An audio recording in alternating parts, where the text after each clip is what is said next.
Cara self-healing. Ada beberapa cara self-healing yang dapat dilakukan di rumah. Mulai dari praktik self-compassion, melakukan aktivitas yang menenangkan dan lainnya. Namun sebelumnya, apa itu self-healing? Secara umum, self-healing adalah upaya untuk menyembuhkan luka batin.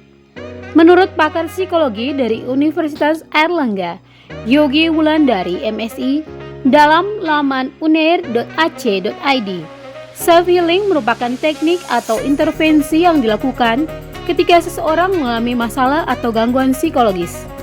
Pada kondisi tersebut, self-healing dibutuhkan untuk mengatasi ketika ada pikiran atau perasaan yang mengganggu fungsi seseorang dalam menjalani aktivitas harian.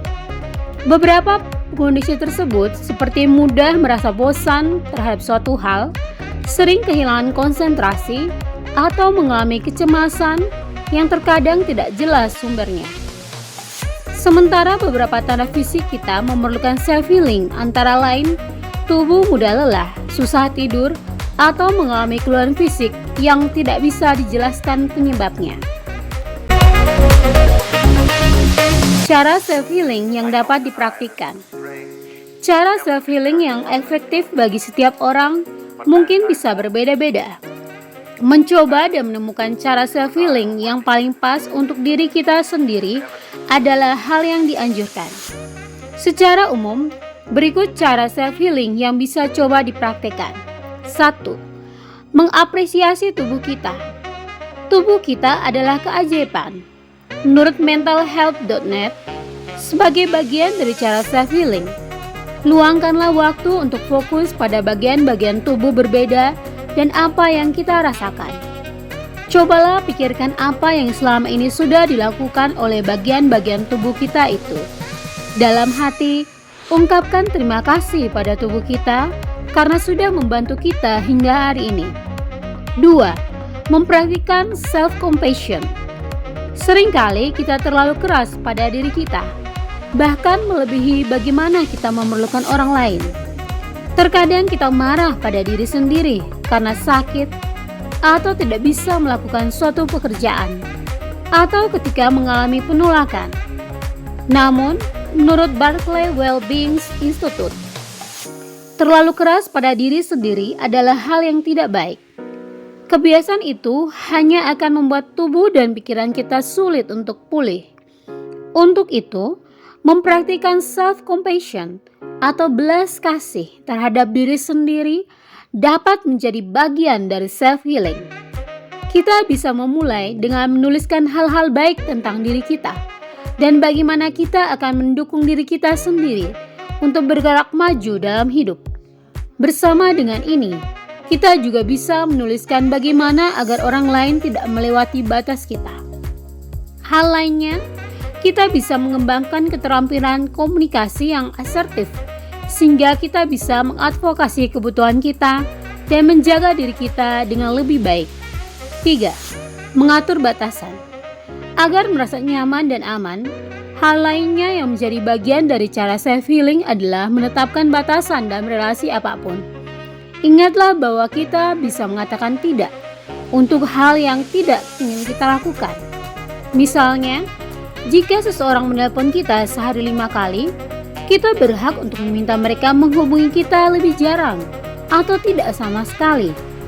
Jika seseorang datang ke rumah kita ketika kita sebetulnya tak menginginkan kehadiran mereka, kita berhak meminta mereka pergi, tentunya dengan cara yang baik. Cobalah sedikit demi sedikit memikirkan batasan-batasan tersebut, sebab ini mungkin akan berbeda pada setiap orang. 4. Bangun kepercayaan diri. Sebagai bagian dari cara self-healing, cobalah tanamkan pada diri kita bahwa diri kita spesial dan hebat. Kita berhak mendapatkan hal-hal baik yang ditawarkan dalam hidup. Ingatkan hal ini pada diri kita secara berulang. Kita juga bisa pergi ke perpustakaan dan membaca buku-buku tentang membangun kepercayaan diri dan melakukan aktivitas yang disarankan. 5. Membangun aktivitas yang membuat merasa lebih baik. Sebagai bagian dari cara self-healing, lakukan aktivitas-aktivitas yang membuat kita merasa lebih baik. Lakukan ini setiap hari dan luangkan lebih banyak waktu untuk aktivitas-aktivitas ini ketika perasaan kita sedang tidak baik. Jenis aktivitasnya bisa berbeda-beda menurut the University of Toledo and Berkeley Wellbeing Institute. Beberapa contoh aktivitas self-healing termasuk mempraktikkan mindfulness, jeda dari aktivitas harian, bermain game, membaca buku, mendengarkan musik yang menenangkan, mengurangi makanan tidak sehat, mulai menulis jurnal bersyukur, berkebun, dan lainnya. Ada pula beberapa aktivitas perawatan diri yang berkaitan dengan sosial atau spiritual, termasuk berdoa, menghubungi sahabat, berkontak dengan alam, meditasi, dan melakukan refleksi diri. Semua aktivitas ini dapat dicoba sebagai bagian dari cara self-healing dan temukan apa yang paling bekerja untuk diri kita. 6. Tidur cukup. Menjaga kualitas tidur yang baik mungkin masih disepelekan oleh sebagian orang. Padahal tidur adalah bagian yang penting dalam rangkaian cara self-healing. Ketika tidur, tubuh melakukan banyak proses pemulihan. Kurang tidur akan melemahkan sistem kekebalan tubuh sehingga tubuh lebih sulit untuk memulihkan diri.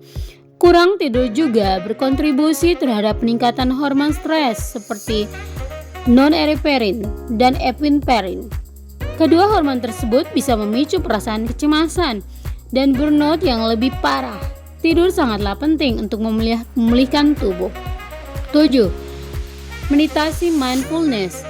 Teknik mindfulness adalah memberi perhatian pada masa kini dan tidak menghakimi pengalaman dari waktu ke waktu.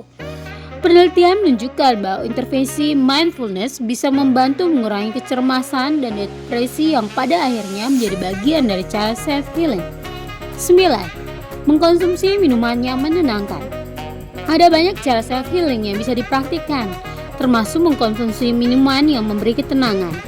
Kita bisa mengkonsumsi teh detox untuk membantu menghilangkan racun dari tubuh, teh chamomile yang membantu meredakan gejala kecemasan, dan teh peppermint yang membantu mengurangi depresi dan kecemasan. 10. Membuat rencana pencegahan dan pemulihan. Cara self-healing yang satu ini adalah perencanaan sederhana yang dapat membantu diri kita tetap merasa baik ketika di masa mendatang menghadapi situasi yang mungkin kurang menyenangkan. Buatlah daftar tentang hal-hal apa saja yang akan membuat diri kita lebih baik ketika sedang berada tidak baik. Misalnya ketika merasa lelah, merusak atau menjatuhkan sesuatu, atau menghilangkan sesuatu, kita bisa melakukan hal-hal yang beristirahat dan mengurangi kafein untuk merasa lebih baik.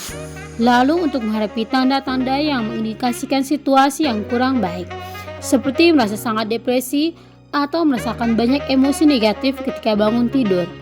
Cobalah menuliskan atau merasakan banyak emosi negatif ketika bangun tidur. Cobalah menuliskan hal-hal yang buat kita merasa tenang. Misalnya berbicara dengan orang terdekat, melakukan hal yang tidak kita sukai, dan menghubungi dokter. Pada akhirnya, selain baca buku dan bicara dengan orang terdekat, jangan ragu untuk berkonsultasi dengan profesional. Sekian jumpa kita kali ini. Semoga bermanfaat. Sayangi diri Anda karena Anda berharga.